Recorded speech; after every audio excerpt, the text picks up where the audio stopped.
Close your eyes and imagine. What if the things in life that cause us the greatest pain, the things that bring us grief, are challenges? Challenges designed to help us grow, to ultimately become what we were always meant to be. We feel like we've been buried, but what if, like a seed, we've been planted? And having been planted, we grow to become a mighty tree. Now, open your eyes. Open your eyes to this way of viewing life. Come with me as we explore your true, infinite, eternal nature. This is Grief to Growth, and I am your host, Brian Smith. Hey there, I'm Brian Smith, your host here on Grief to Growth. And whether this is your very first time joining us or you're a longtime listener walking this path with me, I want to say welcome to you. The show is all about helping you navigate life's toughest moments and finding meaning, purpose, and even growth on the other side of grief. Together, we explore life's biggest questions, things like who are we, why are we here, where do we go from here? Today's guest is someone whose personal and professional journeys speaks directly to the heart of what we explore on this show. Brenda Snow is a powerful voice in healthcare, a pioneer in patient engagement, and someone who took a life-changing diagnosis and transformed it into a mission that has impacted millions. Brenda is the founder and CEO of Snow Companies and the author of the book Diagnosed, the essential guide to navigating the patient's journey. After being diagnosed with multiple sclerosis, Brenda didn't just fight for her own life, she redefined what it means to be a patient. Her book distills 30 years of wisdom into a practical, compassionate guide for anyone navigating chronic illness or caregiving. In today's conversation, we're going to dive into what Brenda calls the unnamed grief of chronic illness, that invisible sense of loss that comes when life doesn't go the way you planned. We'll talk about how illness reshapes identity, the emotional tools we need when our bodies don't cooperate, and how vulnerability can be a surprising source of strength. We'll also explore the role of storytelling and healing, how sharing your journey can break stigma, build community, and even reshape an entire industry. This episode is a powerful reminder that grief isn't always tied to death, and that sometimes a life you didn't expect can become your greatest teacher. So be sure to continue the conversation over on my Substack at grieftogrowth.substack.com, where you'll find an article about the episode, and you can leave comments, ask questions, and connect with me and other listeners. I'd love to hear what you think. And with that, let's welcome Brenda Snow to Grief to Growth. Hi, Brian. Thank you. Man, that might be the nicest intro I've ever had. I want you to go everywhere with me. Well, thank you. Thank you. I'm honored to be here. I'm excited to have you here. And as I Thank said in you. the intro, when we think of grief, we think about the loss of a loved one, we think about the loss of a person, but grief can be the loss of anything that we expect, things that don't turn out the way we expect them to. Yeah. So for you, tell me about your journey with and how you got started on this path. Yeah. So it was, when I became a patient with a life-changing diagnosis, in particularly mine, multiple sclerosis. So, it was back 30 years ago. I was a single mom. I was, doing the work and thing, kind of really the first serious job in my career, and I started having a lot of the very bizarre symptoms. Couldn't really feel my left foot, felt like I had like some, electrical shock coming up my left leg or spiders crawling up me. And I think only if you have MS, you kind of like, I'm always trying to think of an analogy that maybe, I think if you've ever had a body part that falls asleep, like to the point where you can't move it, it was feeling like this. And that started my journey of going to different healthcare professionals, kind of saying, hey, I think something's wrong with me. I'm a person that has a lot of energy, and I had this overwhelming fatigue, like could not function. Like the thought of like getting out of bed to go to the bathroom was just like not going to even happen. So this persisted for a number of months. And I got into some various, healthcare professionals. And it's funny, I told you at the beginning of the show, I love the name of your podcast because grief is real, man. And, there was grief after my diagnosis we can talk about. But even the grief you feel when you're not being validated Mm. and heard and seen by people you think are supposed to help you.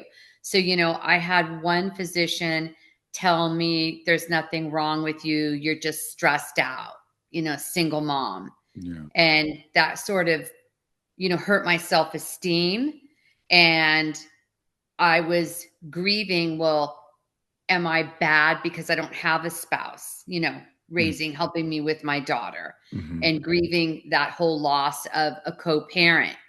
And then I went to another health care professional that said it was because I'd had a child, and at this point too, I'd been temporarily lost my vision in my left eye. I'd been like on and off blind, couldn't control my bladder, just randomly would lose control of my urine. And, I said, well, do all ladies that have had babies have this happen to them? Like, this didn't sound right to me Right. either. And, so I went home and started to lose hope. Mm. And, losing hope, I don't know if you can equate it to a grief per se, but I know when you don't have any hope, your world starts to look very limited. Yeah. And yeah, and your choices, if you have no hope, why make a choice? So I started losing hope Yeah. and started giving up on myself. And I think the ultimate grief moment for me in trying to seek out a diagnosis was when I had a neurologist. I'm originally from California, so this is a leading neurologist in the San Francisco Bay Area. Basically, look at me and my dad, who had kind of carried me in, and said, I'm going to ask you a series of questions. Do you own a firearm? Would you hurt your daughter? Would you jump off the Golden Gate Bridge? And I was like, this is after he examined me in his office. And I Mhm. like had this feeling swelling up going, these are weird questions. Like, why is this? And then he just didn't even look at me anymore. He just like turned to my father. I became like persona non grata. Wow. Then he said to my dad, um, there's nothing wrong with her. Like, Wow. she doesn't have an like MS or lupus or RA. These had all been things that had kind of been thrown around by talking to friends and neighbors. Hmm. He said she's got a severe form of mental illness and needs to be committed today. These are all made up symptoms. Oh, wow.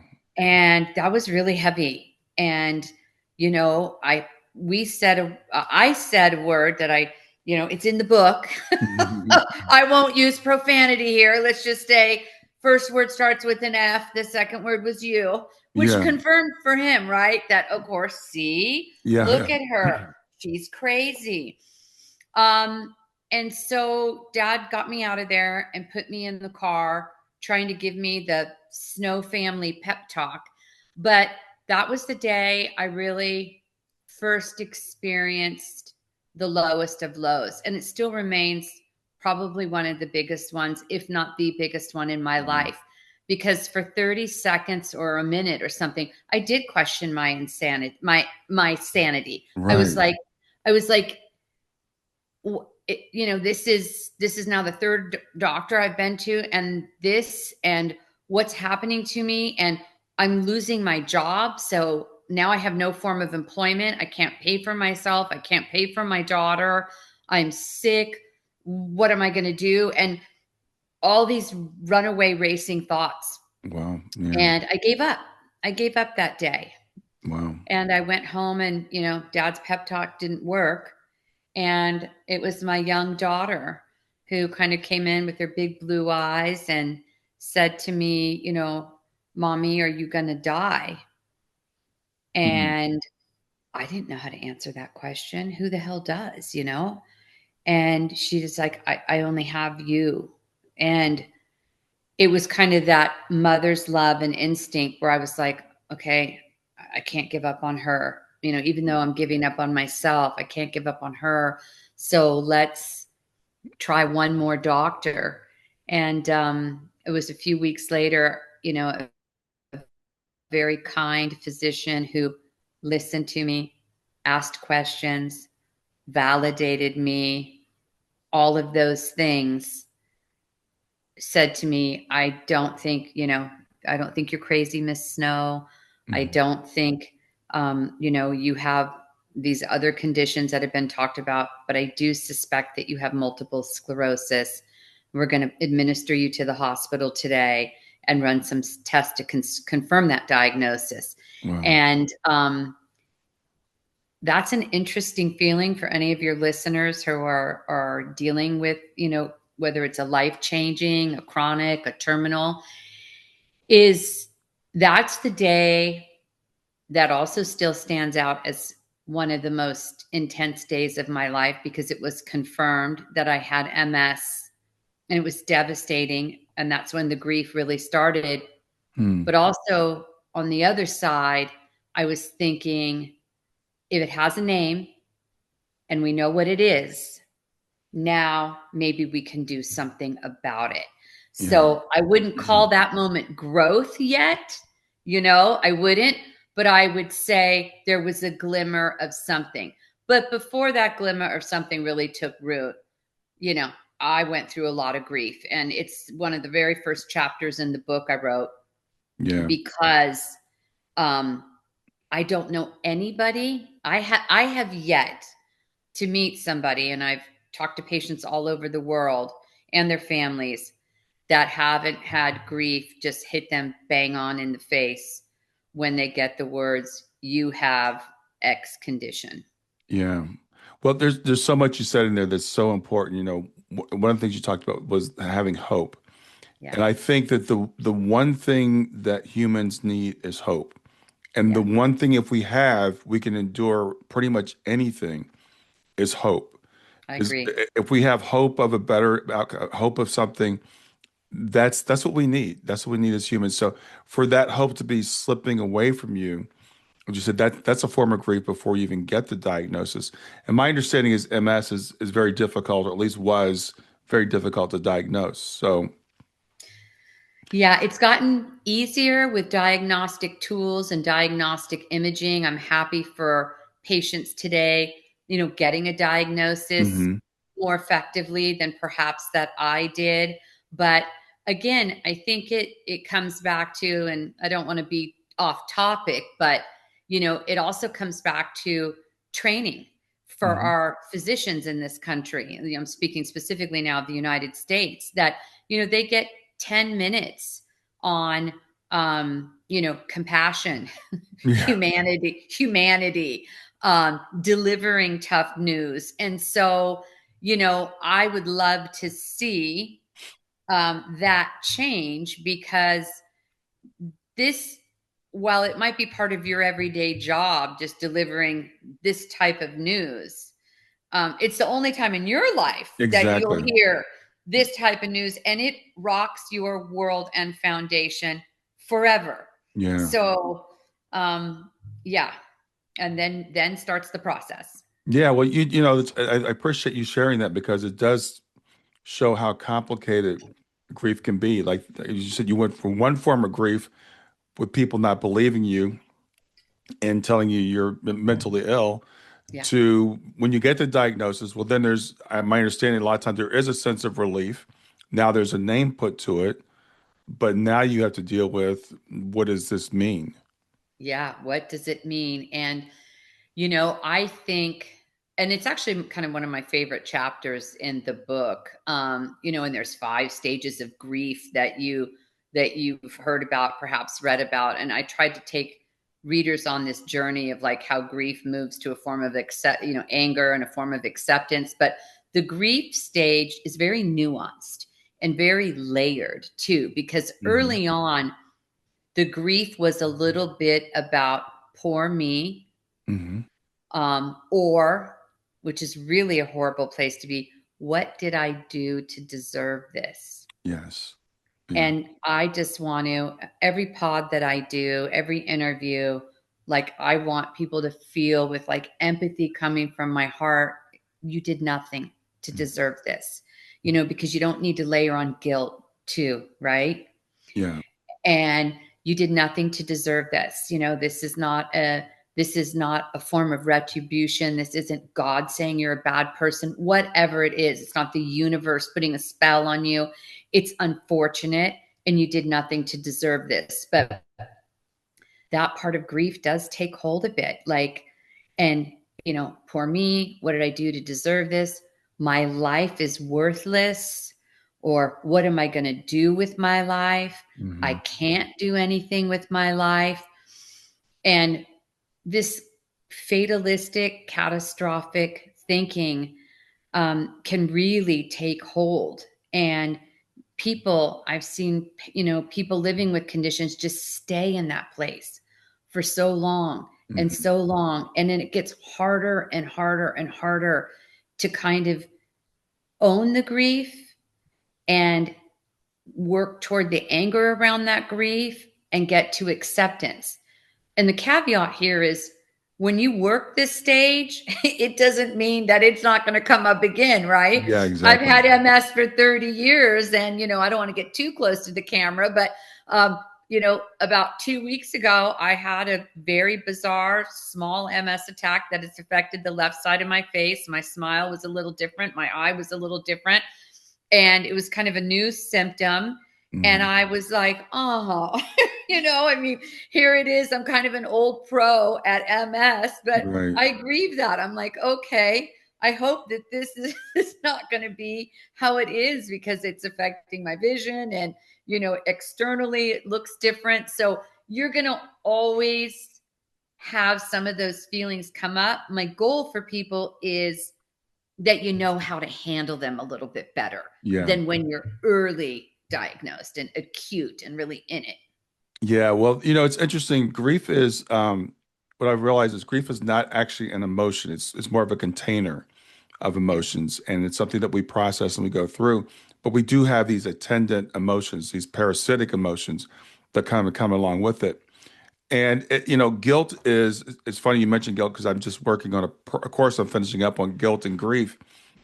There's something about the human nature that says somebody's got to be to blame. Something's got to be to blame. So we will even turn to ourselves.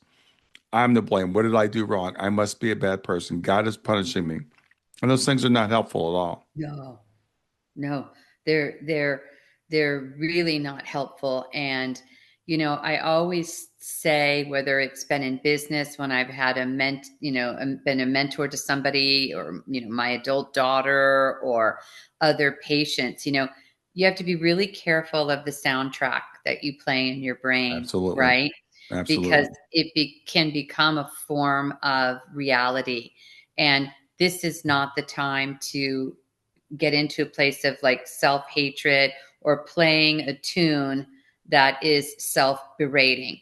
This Mhm. is a time for you. And even if you have to sort of fake it, right? Even if you have to sort of tell yourself for a while, I will get through this, I will have hope, it will be okay. I will build a network. I will surround myself with the right people, the right healthcare team, form of manifesting, really, in a way, right? But Yeah. it kind of helps move you toward action and just little bits at a time.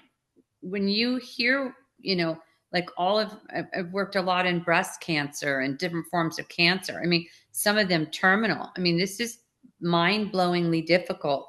So you can't process everything in a day. Right. You Right. just can't. You can't process everything in a week. And that's okay, man. That's okay. And what do they say? You can eat an elephant one bite at a time. I mean, Hmm. just take it as it comes. And if all you can do on that day is, you know, get a name of a doctor that might have some hope and promise for help, terrific. Put that put that sort of like in a place in the box, to use your analogy, that starts to make the grief, make the anger, make the guilt a bit less. Yeah, absolutely. So when you got the diagnosis, how did it initially affect your sense of identity? Oh, it was gone. It Mm-hmm. was gone. I mean, first of all, from a physicality perspective, I was in my late 20s, using a cane. So that was what old people needed, right? In my mind. So it was it was basically physically, I looked different. I had to take a medication that put a tremendous amount of weight on my frame. I, slowly deteriorated, and then it was a wheelchair. The medication made a lot of my hair fall out. Like, it was externally hard, but internally it was extremely hard because cognitively I Mm-hmm. started to be a little slower, word searching, fine, like, or memory. Like, I knew there was something, but this is when I was acute, having a very big MS attack. Mm-hmm. So my thinking was a bit muddled. Like I said, I lost my form of employment, so I had no money. And if I didn't have a family that had some financial resources, I mean, my daughter and I would be out on the street. We'd be homeless. I couldn't pay the rent. Mm-hmm. Um, and these things add a whole other layer of complexity to grief. Absolutely. And then I think the thing that sometimes people don't think about, and I really didn't think about it when I was in it, only thought about it when I was writing the book. You can get into this place where you're mourning all these things and grieving all these things that haven't even been your future yet, that haven't even come to fruition, that Yeah. haven't even been there. And it can become a form of catastrophic thinking. I was grieving all kinds of things. I'm going to lose this. This is not going to happen. Blah, blah, blah, blah, blah, blah. And that actually wasn't even my reality. Mm-hmm. So even more important to stay present because it can be a runaway train if you start grieving these phantom things. So Yeah. now in retrospective, what was real is I was grieving the loss of my body. I was grieving the ill effects that MS had on me. And I was, grieving the changes with my dynamic with my daughter Mm-hmm. and the fact that I didn't have a job. So I can now say the grief was around these things. Mm-hmm. And if anybody's at this place right now, those are the things to focus on to try to start to solve. Don't try to grieve things that you think you're not going to be able to have or do 30 years from now. You just don't know that yet. Exactly. Yeah, exactly. And that's what's great about perspective, and you sharing your story now because what was the prognosis 30 years ago when they told you you had MS? What did they tell That you I was would going to happen to you? never walk again. Yes, Wow. they told me that. And for those people that know me, I'm a little competitive, and all you have to do is tell me I can't do something, and then there's a switch in my head. Mm-hmm. But that's not necessarily the reason why I was able to walk again. So I want to make sure I'm not spreading false information. There's enough of that out there today. So Sure. MS is a neurological condition of the brain and the spinal cord. It demyelinates parts, and that's like the communication channel. So if you have a demyelinating, lesion at a part in the brain and spinal cord, it's like real estate: location, location, location. That Mm-hmm. will affect what you're able to do. Some people have a more mild form of a relapsing MS. Some people have a primary form of the disease, which is much hard to see a lot of any kind of reversal or going back to a baseline. So I have a relapsing form that's probably now in retrospect, because I was treated early and treated pretty aggressively, has not progressed Mm-hmm. um, like statistics were when patients were untreated. So for about 3.5 years, I did have attack after attack and struggled with, walker, cane, wheelchair. That was sort of the repertoire. Mm-hmm. Physical therapy 3 times a week, occupational therapy 3 times a week. And I received one of the first FDA approved drugs for the treatment of relapsing MS, which I think wasn't the whole story, but it was part of my treatment Mm-hmm. paradigm, if you will, that I think helped my outcome. But also I have to say, Dad's right. Power of positive thinking played a big role too.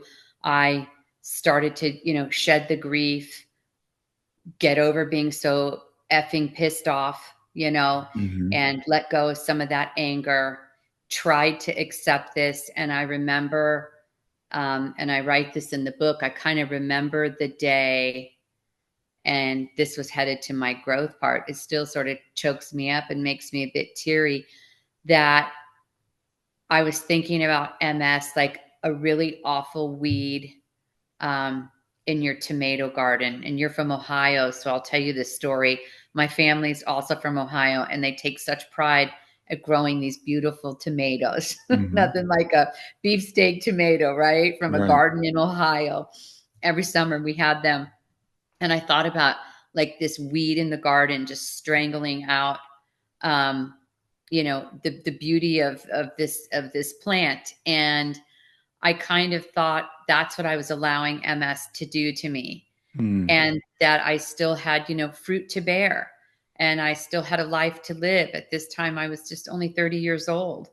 And I thought, instead of viewing this as something external, like a force happening to me and assaulting me, I need to realize it's part of me, and I need to take its hand. I remember the imagery I used. I need to hold its little hand in that garden and walk across and make MS part of who I am. Wow. Wow. So that was kind of the day for me that I was like, okay, now that you've fully accepted this, and ironically, the beauty of it, that's what makes me tear up. Now you can maybe grow and reimagine a new you. Yeah. I was going to ask you to describe the difference between acceptance and giving up. And I think you just said it beautifully right there. Thank you. It's not that we're trying to fight the disease or the pain or even the emotions, the guilt and the anger and the sadness. We accept them as part of us. We resolve them, and then we move forward with that, you know. Yeah, So there's a difference between accepting and giving up. I completely agree. I completely agree. And I think giving up, you end up staying in grief and anger too, Yeah, you exactly. know, a Right. 100%. So it is like, and if, again, not that you're not going to have that come up at sometimes, but that acceptance is really where the turning point happens, the growth happens, the joy happens. And for me, I remember thinking, okay, well, I'm going to have to do things differently. I might be making breakfast for my daughter, putting toast in the toaster for her to go to school in a wheelchair, but at least I'm up doing it for her, right? Right. And she will have core memories that her mom fought hard and was present for her. And that became more important to me than, you know, not doing it like the other moms. Yeah. So you late 20s, early 30s Yeah. when you got this Yeah. this diagnosis and are dealing with this MS. How did this change what your view was of your life's purpose? Yeah.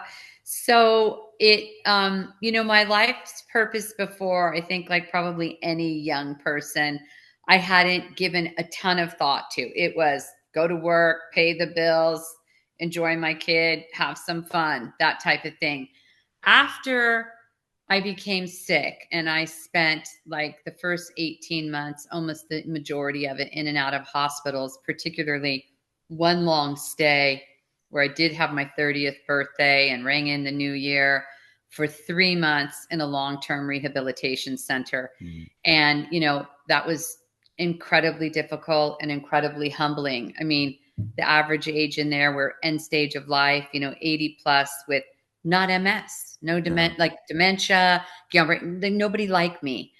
And, but the empathy, I think, that started to really, I think I've always had like a strong empathetic part of me, a strong intuitive part of me, a strong caring part of me. That just was like magnified, Mm. I often sometimes think of the Grinch when you see that holiday show, The Grinch. His heart was small and it just grew bigger. Like the more he gave and the more he accepted, the bigger his heart get. Not that I was Grinchy, but Right. but Right. I think it just amplified that I hated seeing people suffering. And I hated seeing people suffering where nobody stopped to kind of to care.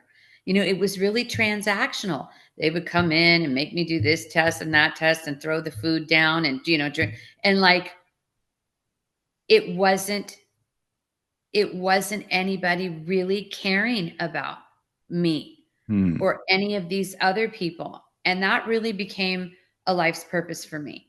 I was like, I deeply care Hmm. and I want to do something so nobody ever has to feel as lousy as I felt these last 3 months. Hmm. And, that was one of the bases of my company. And it's why I do so much philanthropy work and give back, because I'm lucky that I'm able to.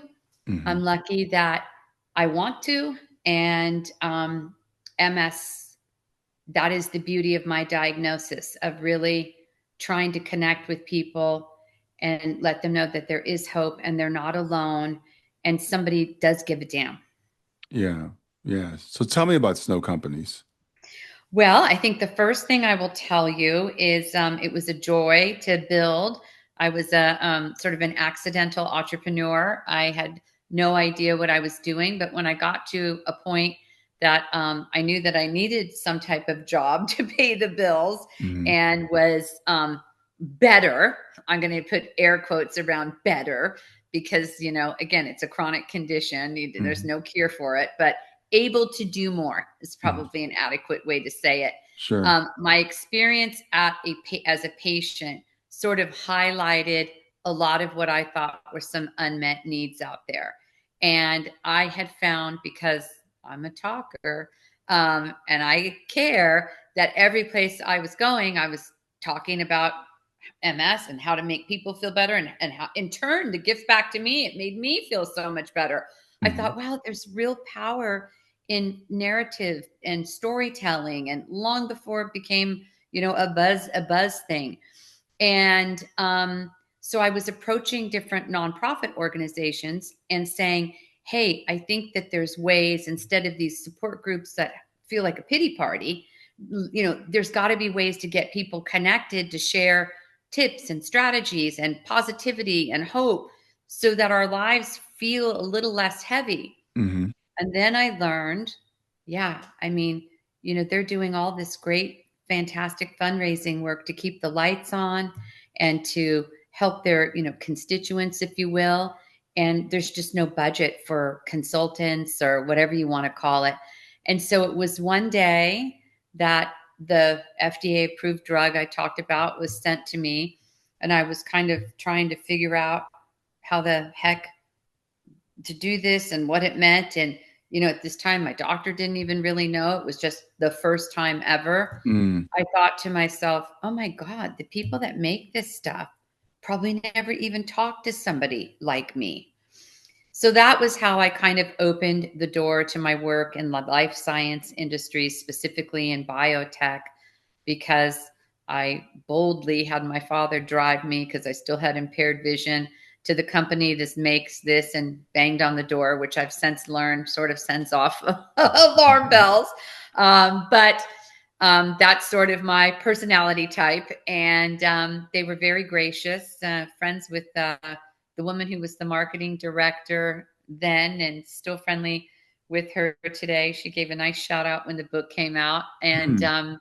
I said, hey, why aren't you working with patients? Like, you have this drug that is appropriate for some people, not for everybody, Hmm. but it's really starting to be effective for me. But I can tell you've never talked to a patient. So we exchanged phone numbers, and over the course of a couple of weeks, it was like, you're right, we never have. Oh, wow. And I was like, wow. So I shared my story. I wrote my first patient narrative story and was invited back to speak to the team of scientists who took this molecule, through to approvals, and talked to a bunch of people there. And then that started off my kind of career as a consultant, and building things like, these are products that you have to inject or infuse. So why isn't there a nurse available for you 24/7? That had not been really done before. Hmm. So if you're a patient and you can't get a hold of your doctor, but like, who are you going to call, right? How are you going to answer some of these questions? So um, that led into a few years later founding Snow, really with the focus on connecting people, with the same kind of conditions, with inspiring voices, with tips and strategies through a variety now of platforms and ways to connect. Not the commercials on TV. I'm not talking about that stuff. We don't do anything like that. Hmm. Really, people that are engaged and want a dialogue. And so it's, just grew year over year over year.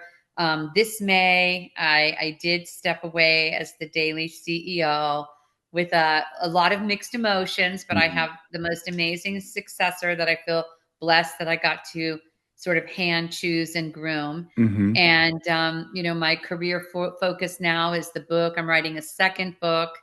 And like I said, my philanthropy work. So, Yeah. yeah. But it was the ride of a lifetime. I learned a lot about business. And again, if you told me 30 years ago I would go on to win an award, build an award winning business that disrupted the life science industry and employs 425 people globally today, I would have told you what that doctor told me. You're crazy. Yeah. That's awesome. That's awesome. Yeah. Thank you very much. So it's support for people that have chronic illnesses. Is that right? Yes. So Okay. all kinds of life changing dividends. So patient education, Hmm. patient support, again, connecting with people like you. Um, yeah. So, and I think it's really, at least, the people that I've worked with and heard from, whether they were kind of sharing their story or they were touched by somebody's life. I've got cabinets full of lots of wonderful letters and cards and poems for the staff and the team that has, helped make these connections. And I think it's made people feel they're not alone. And That, that's the number one thing that you definitely want to feel when you're living with a life changing illness, that you're not alone. yeah, that's amazing. So how long would you say it was after your diagnosis before you got the inspiration to start Snow? So I was diagnosed in 93.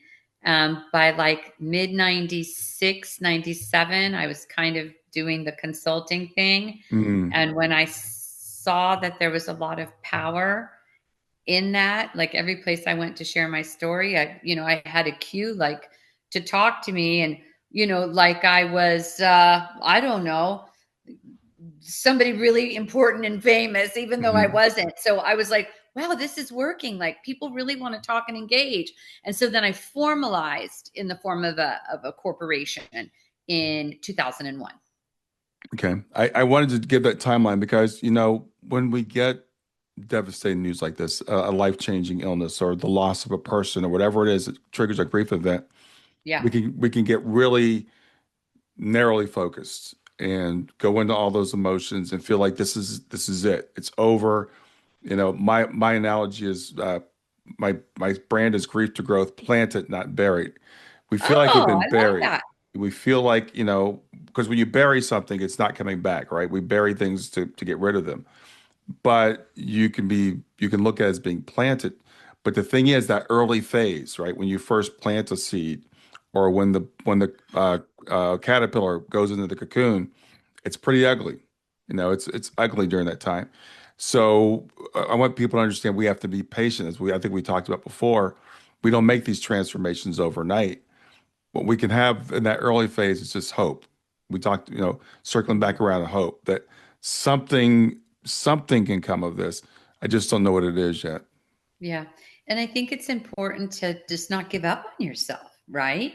It would have been really easy for me to mm, give up on myself because when you're feeling low, tired, sick, depressed, in grief mode, anger mode, it's not like you have the thoughts and are like, great, well, I'm not going to give up on me today because something awesome's going to happen. No, Right. it's really, really hard. So have that patience. And I tell people, pick the little wins to help rebuild Yeah. yourself. Yeah. Pick the little wins. I told you about making that toast. I mean, most people would think, hello, but that was something that I focused on. I was so proud of that I'm talking about it 30 years later, Hmm. that I was able to do that. And so I just focused on the little wins, and that started to kind of put me back together. And every time that I could do something more that I didn't think I could do, or every time I achieved something, or if I was letting go of crippling emotions, I remembered to tell myself, right on, you're doing great, girl.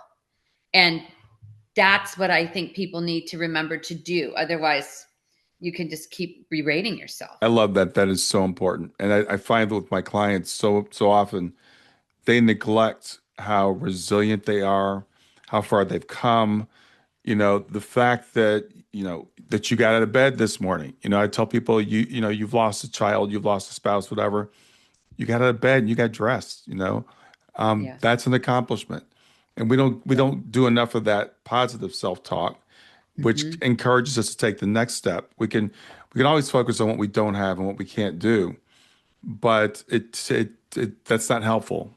No, it's not. And, over the years, I think just you mentioning, people that lost a spouse or a child, I've unfortunately, been to too many funerals in this line of work. And, um, I just, my hats off to those who, especially with the death of the child. I'm working on, like I told you, the second book, and conducted an interview last week, and I can't even imagine, the hard work and the grief and the pain. So just a shout out to your audience who are in that space. It's I can't imagine how it feels, but I have so much respect, for people going through that just sending a big virtual hug. Yeah, I appreciate that. Well, the thing about grief is it's both unique and universal. You Yeah, know, isn't every, that the every truth? every loss is different, whether it's again loss of a person, loss of a pet, loss of loss of your health, whatever. That's unique, but there's also some universal things about it. It's that it it rips us down to our core. We kind of have to rebuild and start over again, but it can be a growth opportunity if we allow it to be that. Yeah, I really love the way you said that. That was beautiful. That's bang on, perfect. Guess that's why you're hosting this podcast.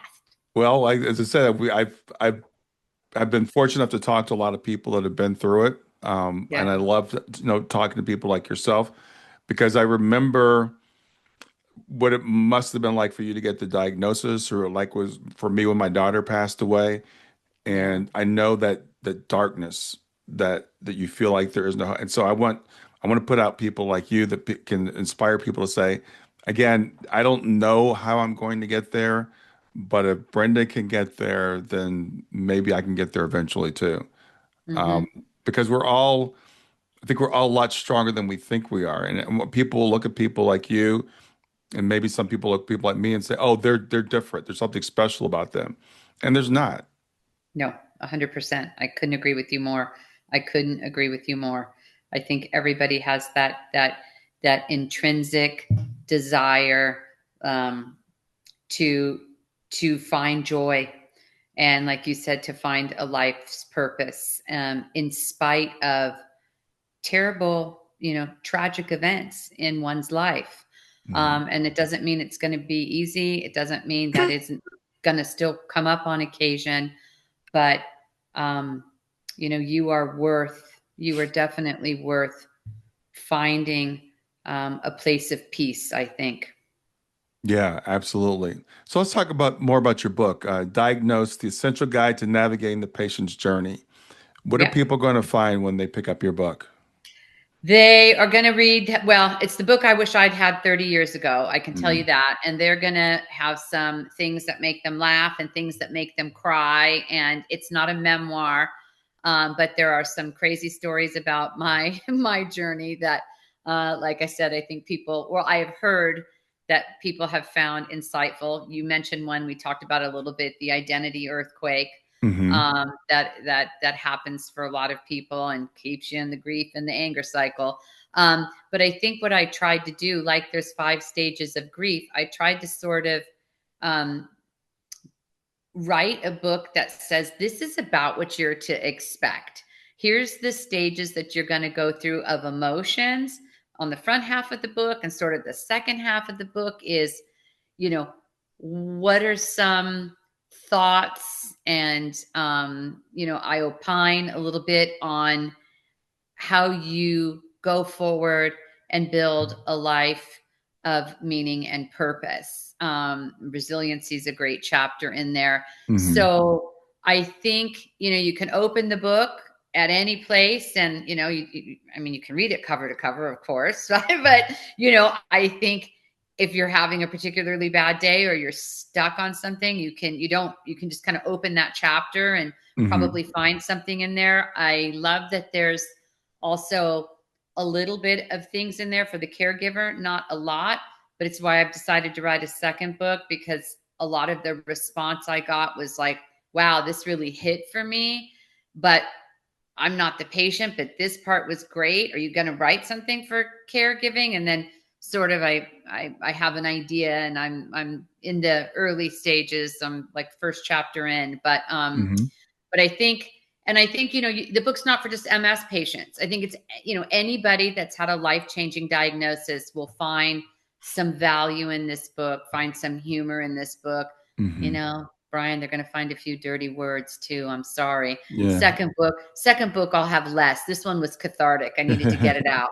Yeah, I understand. I understand. So, sometimes you have to let those things out because you really want to. I mean, you have to express these emotions. Yeah. Think about all these emotions we're talking about is they have to be felt, they have to be honored, they have to be expressed. When we try to suppress them, Mhm. they just hang around, They and do. that's when they really do the damage. So, 100%. And at yeah, some point, just like a volcano, they are going to come out, and then you're going to be heavy in resentment, heavy in guilt. It's going to maybe blow up your relationships at home. I mean, yeah. So yeah, it's a courageous conversation. You have to be vulnerable. You have to be okay with letting people see the raw parts of you, yeah, and inviting people to show that to you too. yeah. Let's talk about that. Let's talk about the importance of being vulnerable. Yeah, well, I think again, that's one of the blessings for MS for me that sort of became a superpower. I mean, I am what you see is what you get. I'm totally okay with being vulnerable. And it's very freeing. It is very freeing. If you can develop the skills in a productive, adult, meaningful way about your deepest, darkest emotions, your fears, the things you feel insecure about, and in kind have it validated or reciprocated. I mean, this is the holy grail of communication, in my Yeah, opinion. yeah, In my opinion. So, I think there's been times that I was afraid to have my voice about what I needed. And then after a few times where I suffered due to that, I said, forget it. It's like for me, and it's truly vulnerability is truly living your authentic self. hmm, I think it's the very definition. So, I think there's ways that I've kind of coached people, like door openers, if you're afraid to be vulnerable. But, like, let's say you have a caregiving partner in your house, and, you are very, very nervous because you see that their attitudes changed a little bit, or your relationship isn't what it was.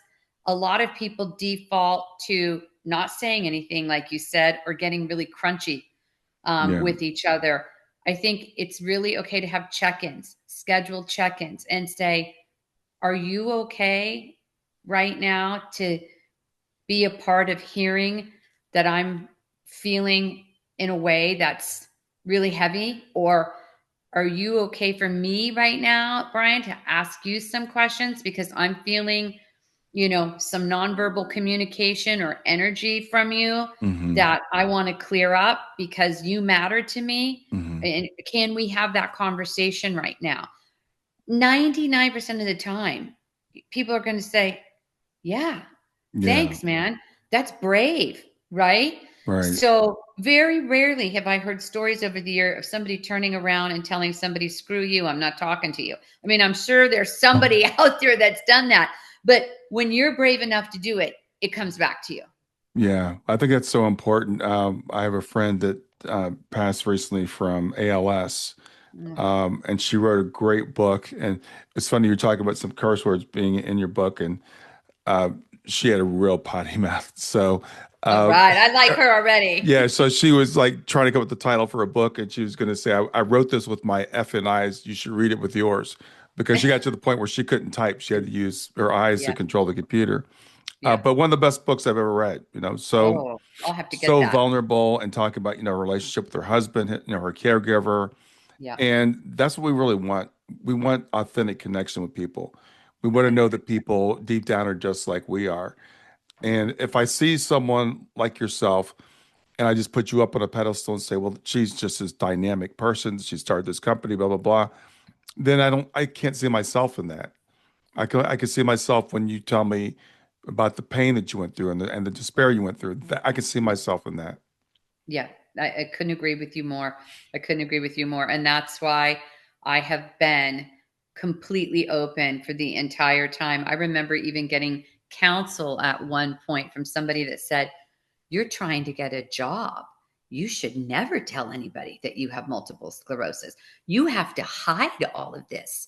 Like, you got to make sure you never take that cane out. Like, nobody. And I mean, to me, that was kind of like, I mean, there are some people that are comfortable with that and you do you. Right. But for me, I was like, no, because for me to spread awareness, to keep giving hope to others, but to myself Yeah. too, I have to speak my truth about this condition and about how I feel. And, even my daughter, a lot of people hide it from their kids. And I gave her age appropriate information as we went along, but she was, I was very, very vulnerable with her too, because otherwise little people make up stuff in their head. Yeah.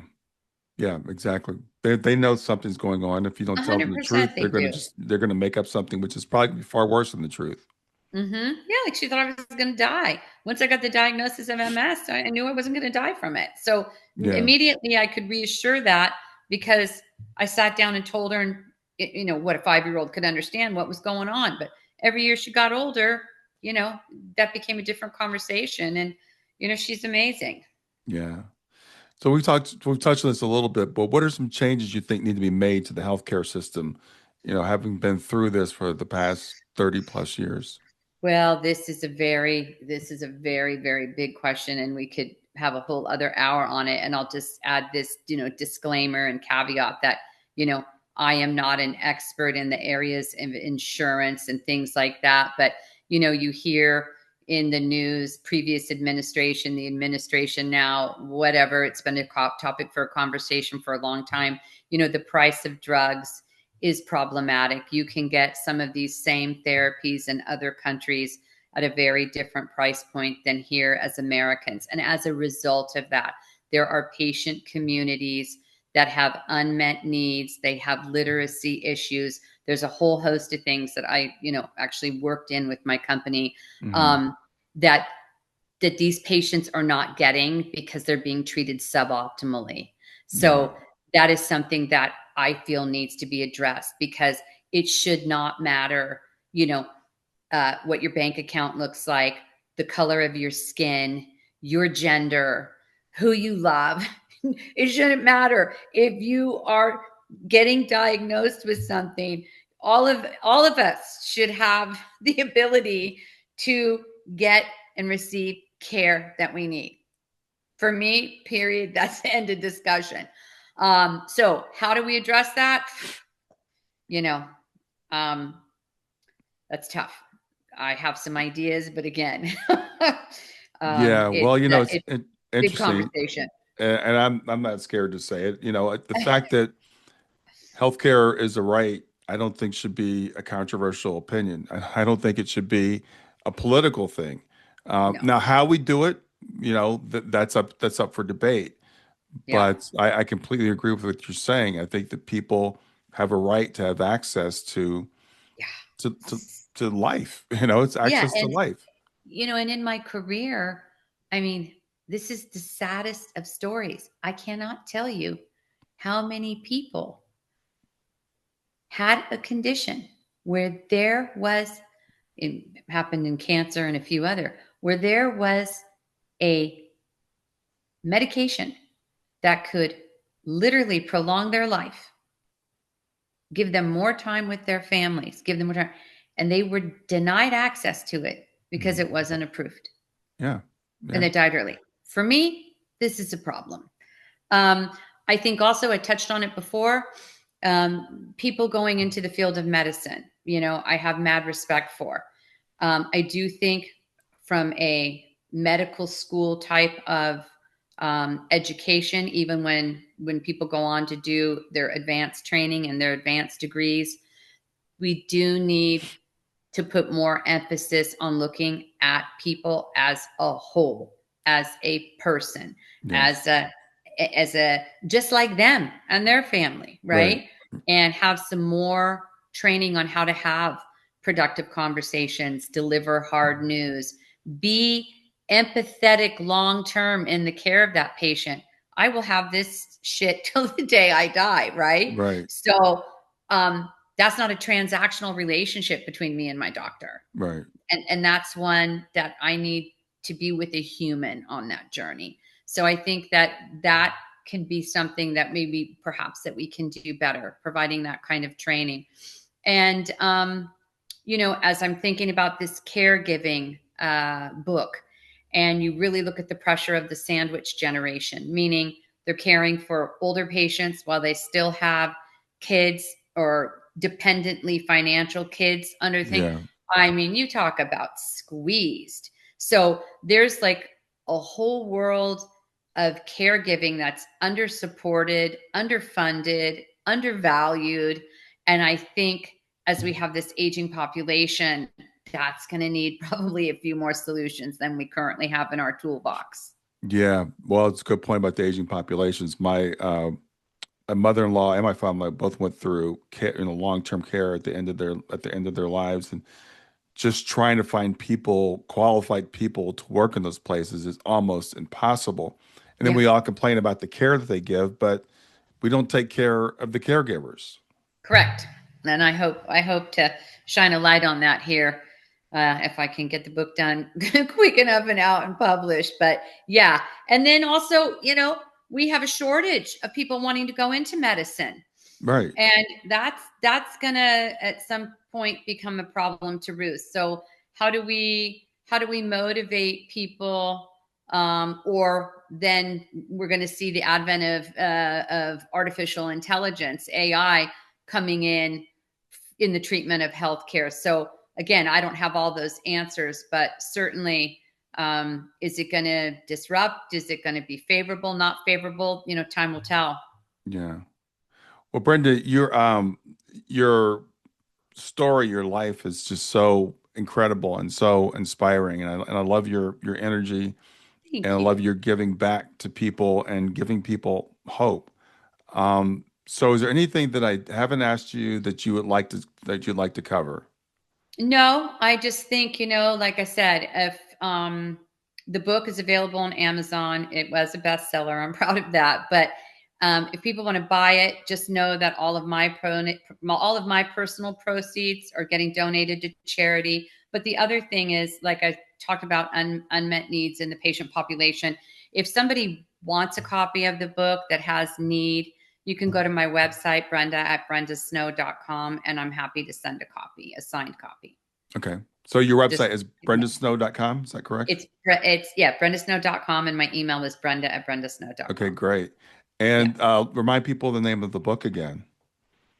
It's Diagnosed: The Essential Guide to Navigating the Patient Journey. Awesome. Well, it's been great spending time with you this afternoon. Thank Again, you. thank you for what you're doing. Thank you for what you put out into the world, You and enjoy too. the rest of your day. You too. You were great. My pleasure. Thank you so much. All right. Bye.